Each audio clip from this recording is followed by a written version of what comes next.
আসসালামু আলাইকুম। আজকে আমি গুড় দিয়ে একদম পারফেক্ট তেলের পিঠা অথবা পোয়া পিঠার রেসিপি শেয়ার করব। এইভাবে তৈরি করলে পিঠাটি হবে একদম পারফেক্ট এবং ফুলকো ফুলকো।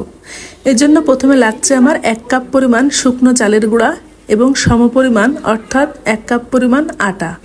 আটা এবং চালের গুঁড়া একসাথে মিশিয়ে পিঠা তৈরি করলে পিঠাটা অনেকক্ষণ পর্যন্ত সফট থাকে। হাফ চা চামচ মতো লবণ দিয়ে একটু মিশিয়ে নিচ্ছি।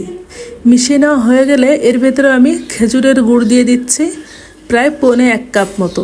পরিমাণটা আপনারা মিষ্টির পরিমাণ কম অথবা বেশি করতে পারেন। কারোর কাছে পাটালি গুড় থাকলে সেটা সামান্য পানি দিয়ে জাল করে ঠান্ডা করে নিতে হবে। গুড়টা দেওয়ার পরে আমি এখানে অল্প অল্প কুসুম গরম পানি দিয়ে হাত দিয়ে এরকম একটা ব্যাটার তৈরি করে নেব। কুসুম গরম পানিটাই ব্যবহার করতে হবে, আর পানির পরিমাণ আমি সবশেষে জানিয়ে দেব।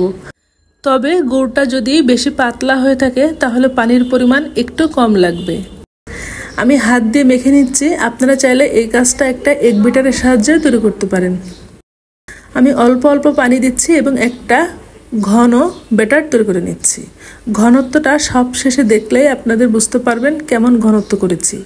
আমি এখানে সর্বমোট 1 কাপ পরিমাণ পানি ব্যবহার করেছি এবং পুরো পানিটাই কিন্তু উষ্ণ গরম ছিল। হাত দিয়ে কিছুক্ষণ এইরকম ফেটিয়ে নিয়েছি, এতে করে স্মুথ একটা ব্যাটার তৈরি হয়েছে। এখন এটা 5 মিনিটের জন্য ওয়েট করছি।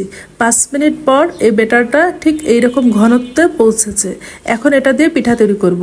চুলায় পর্যাপ্ত পরিমাণ তেল দিয়ে তেলটা মাঝারি আঁচে ভালো মতো গরম করে নিয়েছি।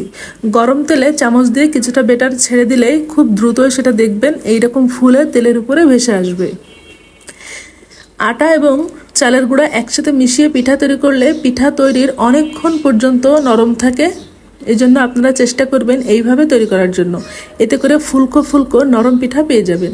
রেসিপিটি কেমন লেগেছে সেটা আমাকে জানাতে পারেন, আর বাসায় একবার হলেও ট্রাই করে দেখবেন। এই পিঠাটা তৈরি করা অনেক বেশি সহজ এবং খেতে অনেক বেশি মজার।